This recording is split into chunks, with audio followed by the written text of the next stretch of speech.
So, I have a lot of projects in the works, as well as personal IRL stuff going on. And I was sort of struggling for a while to really, do anything. That's what happens when you've got a bunch of really big projects looming over you. I've been streaming more, but I tend to get really scatterbrained and lose my train of thought while doing so, and just, a lot's going on, Long story short, I got a message from Serenel Stellarium on Tumblr recommending Maebashi Witches, which is a recent series that I didn't keep track of when it was airing. I did watch the first episode, but then I just sort of fell off, but I thought, why not? I need something to relax with, and I actually watched the show. Oh my lord, I should have watched this while it was airing. Maebashi Witches started airing on April 6, 2025, making it honestly the most recent series I've reviewed. It was adding to the new wave of magical girl shows we've been getting lately. It was made by Bandai Namco's animation division, Sunrise, which has a long history in the anime industry. They're behind the Mobile Suit Gundam franchise, Code Geass, Gintama, and honestly, so much more. Special note for Tales of the Abyss, though. I need to rewatch that show and also actually finish the game. Maebashi Witches was written by Erika Yoshida, who is most famous for writing Bocchi the Rock. I should super watch that series, but while looking things up for this, I saw that she did the script for Trickster, and I needed a moment after reading that. Clearly her work has gotten better since then. And the series director is Junichi Yamamoto, who's done a lot of work both directing and storyboarding for anime. Neat! With all that, let's go!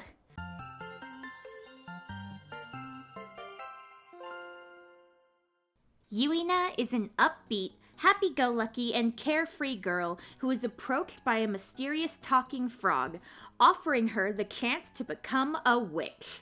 Thinking it would be fun, Yuina accepts and enters a magical shop along with 4 other girls, Azu, Kyoka, Chako, and Mai. Their goal is to grant the wishes of the people who find their way into the store, earning a currency they call Mappo. And if they can collect 99,999, they'll become full witches and be able to use magic when and wherever they want. But for now, their powers are weak and limited to the shop only. And how exactly do they grant these wishes? A song and dance routine, of course. It takes all 5 girls to do these performances, and afterwards they're physically exhausted. But over the course of the show, we see them get better and getting stronger with their magic. All of this takes place in the city of, Maebashi, so I'm sure there are some specific references or cultural themes that I didn't pick up on. The structure of the series is really interesting. It's one of those shows where we learn more about our main cast as they help other people. For 2 or 3 episodes, one of the main girls takes center stage as we explore the circumstances around their personality, life, and struggles. And I can assure you that you won't be able to guess what any of them are. In terms of animation, it's very well done. The series is visually pleasing in terms of both environment and character design. Not to mention the character acting is fantastic. Just these little movements and motions that didn't need to be included, but provide just that little extra pizzazz to the emotions and personalities of the girls. There are a couple of funny moments where the 3D character models are on screen with 2D drawings, and that's just always amusing to me. There's also a pretty strong dash of traditional Japanese designs, from their flower shop uniforms to the transformation scenes, and even their microphones start out as paper parasols. I have 2 complaints about this series, though. Firstly, the first episode didn't really do a good job at grabbing my attention. I understand it has a lot to establish, but I feel like there are better ways to go about it. Not to mention the whole flashing forward and then we rewind to see how it all led up to that kind of thing. It just was very disorienting. But once you get past that first episode, everything else is super compelling. My biggest complaint is the music. It isn't very memorable, to me at least. The music is all good, but nothing really stood out to me. The only one I found myself humming is the opening theme, and that's just because it played every episode. None of these songs really had that spark, you know? They're all the classic J-pop style, and I love me a good J-pop song, but it just didn't resonate, and I think I was just mad this wasn't Zombieland Saga. 'Cause, like, look at this. Doesn't this music video feel like it should be heavy metal or something? I didn't like the music. It's not bad, it's just not my thing. Back to the good points though, because those vastly outweigh any petty complaints I have. The show is very modern, while also not sacrificing any sincerity in the stories that it tells. Yuina talks constantly about wanting to be trendy, but it never comes off as shallow. She's just a teen girl enjoying life. Then there's some talk about social media and follower counts, and it's very nuanced in its approach to the topic. Like, don't be obsessed with social media, but it's okay to be excited about hitting a milestone. And really, through the main cast, a lot of complex issues are tackled in some really cool ways.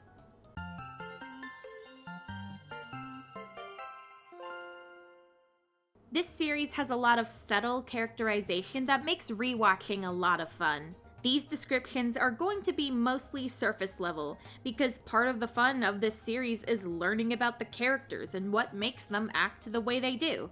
But I'll still do my best. Starting off, Yuina is the glue that brings the characters together. She has no real reason for wanting to be a witch aside from the fact that it's fun. Yuina is very much an airhead, not picking up on the mood of certain situations and having delayed reactions. But it's because of her simple way of thinking that she's able to connect the others. If someone does something wrong and they apologize, then Yuina won't be angry at them anymore, because what use would that be? Yuina also laments that others often find her annoying, and blames herself when they leave, which is why the friends she makes as a witch apprentice means so much to her. Azu is a very abrasive character. She comes off as shallow and quick to anger. Right off the bat, I can easily imagine people disliking her, which is probably why she's the first one the story fleshes out. See, Azu is constantly using magic while within the shop to make herself thinner. Because outside of the shop, Azu is fat, and it's something that she hates about herself to the point of body dysmorphia. We find out she hasn't been to school or even outside in a long time due to bullying, so it isn't hard to imagine why she develops such a terrible attitude towards everyone and everything. Over the course of the show, we see Azu so naturally soften up to the girls while retaining that sharp personality, and I just really liked it. Mai is an interesting case. Her personality is a bit harder to pin down, but isn't that the point? People aren't easily defined lists of character traits. They're complicated and contradictory, and you can see that in Mai. She's really into fashion, being low-key an influencer on what's basically Instagram, and giving fashion advice. But there are little hints that she's really into video games too, and after her starring episodes, she decides to stream games under her online persona, loosening up her carefully crafted image. Kyoka is the most mature of the girls, keeping a cool head and trying to calm the others down when things get heated. She's a girl of strong morals, and she's firm in what she believes in, but she does have a softer side. She's a big fan of a VTuber named Mogutan and finds comfort in their live streams. There are also themes of identity with Kyoka that never get directly stated, and I think that's to the show's benefit. Her parents pushing her to be more feminine, and she wants to be a witch so that she can live life on her own. Chako is an interesting case. She seems to be a happy-go-lucky, almost childish girl. She talks in the third person, normally goes along with the crowd. and generally seems to be a sort of just happy to be here kind of character. But beneath all that is a really grounded story that I'm sure resonated with a lot of people watching. And honestly, I don't want to spoil it for anyone. Go watch the show yourself. And the last character to mention for the main cast, there's Carapace, the slightly ominous mascot character. And the way he both plays into and subverts that expectation is incredible. For the most part, he's just kind of a troll. He does care about the girls in his own way, though, and he helps them out unprompted a couple of times, too. He isn't evil, just not always completely truthful. I like him a lot. They do a lot of fun visual gags with Carapace, too, and I'd be really interested in learning more about him and the way magic works in this world. But I also don't need to know. Now it's time for just a little spoilers, so if you would like to watch the series unspoiled, skip ahead to this timestamp.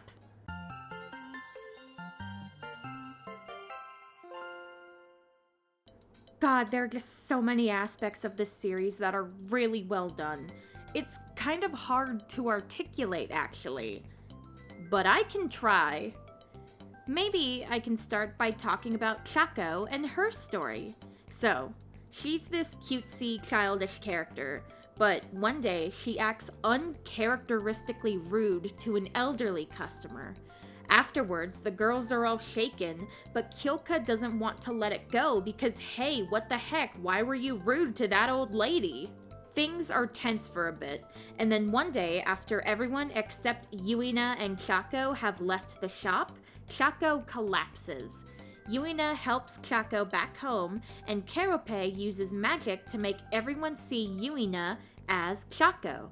And from there, Yuina experiences Chaco's daily life. Firstly, her name isn't even Chaco, it's Chiyoko. Chaco is just the character she plays in the store. Her mother is a nurse, often working late nights, which leaves Chiyoko to take care of the house. This includes the chores, her younger siblings, her grandmother, who recently suffered an injury and doesn't want to go to physical therapy. On top of all of that, she has a part-time job trying to earn money to help support her family. She's been juggling all of this all along while spending time in the shop with the other girls, turning back time whenever she steps through the door so she doesn't miss anything. All of this sort of comes to a head alongside Kyoka, who is very much the opposite of Chaco. Her family is rather wealthy, implied to be into either business or politics, but Kyoka herself is very down-to-earth and mature, and in fact feels immense pressure from her family, much to Kyoka's discomfort. What this means for Kyoka's character and identity is never directly spelled out, and I kind of like that choice, giving the audience a vehicle to make their own minds up, or just explore the concept on their own. Through all of this, Kyoka finds comfort in the VTuber mentioned before, Mogutan. She donates every now and then, and the VTuber even acknowledges her on stream. This is how Kyoka feels at ease. Is it parasocial? Yes, but at this point it isn't harmful. Until one night, when the VTuber sends her a DM. And at first, it's really sweet and normal, saying thank you for the support, but don't spend all your money on me. But it very quickly gets sexual, and Kyoka is horrified. She's dealing with all of that silently as everything with Chaco goes down. Eventually, Chaco tells the others about her family and how she's finally getting help so all the burden won't be on her anymore. And to all that, Kyoka is devastated, because what are her petty problems in comparison to Chaco's? But it isn't petty, it means a lot to Kyoka. The stress she feels is real, the betrayal she feels is real, and the girls support her, especially Chaco, who is the one to pull Kyoka out of that self-destructive hole. And just how cool is that? This parallel story between two girls who come from two completely different backgrounds, finding solace in one another, because at the end of the day, they're friends, and friends support each other. That's just really nice. Jumping back a bit, I also want to talk about Azu and her story, because it is very easy to mess up body positivity stories, and Maebashi Witches manages to be so brilliant in how it communicates these ideas. So, at the end of episode 2, Azu yells and insults a fat woman named Rinko, who enters their shop before Azu runs off. The next day, things are tense between the group, and it's decided that while everyone else goes to hand out flyers, Azu will stay behind, because she can't leave the shop without exposing what she really looks like. Rinko eventually does make her way back to the shop while everyone else is gone, and they have a confrontation. Azu at first says, "We can use magic to slim you down," and Rinko says, "You think that's my wish?" And Azu is just, "Wait, it isn't?" Rinko asks if Azu was overweight in the past, and basically reads her like a book. Azu saying she hates fat people was not to hurt Rinko, but rather herself. And despite Rinko trying to comfort her, Azu is still angry because she can't be as confident and cool as Rinko, who is literally a model. But Rinko, despite having a loving partner and a modeling career, still has doubts, because cruel words don't just go away even after years. There is just a lot of cool and nuanced discussion of this topic.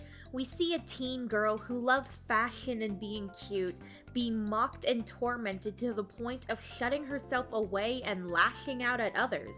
But at the same time, we see an older, successful woman who has found her place in the world, still grappling with those same feelings. We leave off with Rinko turning down a job offer that would be just mocking her size, and Azu feeling a little better about herself. Even after her spotlight episodes, we see in the background Azu consider and reconcile with telling the others about herself. And it's just really cool, because the ultimate conclusion the show comes to is that it's up to the individual what they want to do. Choose to love themselves or desire to change. It's up to you. The whole of episode 3 is just really good, and I kind of recommend this series for that alone. Also, I'm fairly certain Rinko is a lesbian because her partner on the phone sounds pretty feminine, and she also used the word koibito, which means lover or partner, rather than just directly saying her husband, and man, what a cool character.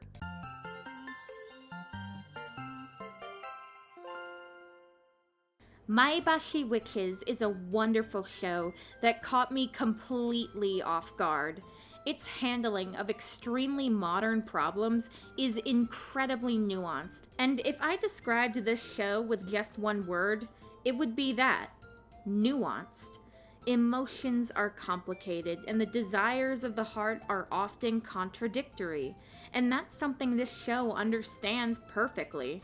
Every little story that gets told here, from the main plot lines of each episode to the little side beats, are all carefully crafted to create an uplifting and joyful experience. There are flaws, as stated before, but most of those flaws are personal gripes that I have. This is so much more than just another idol show, though that isn't to discredit idol shows at all.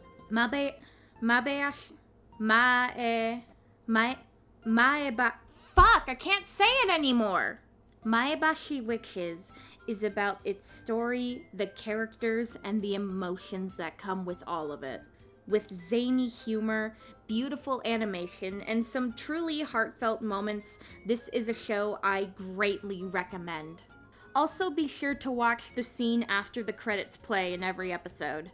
So, tell me what you think of the series, if you've seen it before this video, or if you watched it because of this. I also want to say thank you, everyone, for the support you give me. It truly means the world. Have a good day, y'all. There was nowhere else to put this, but while looking up the city of Maebashi, just, get basic information, I discovered that it is a sister city with, Birmingham, Alabama. Okay.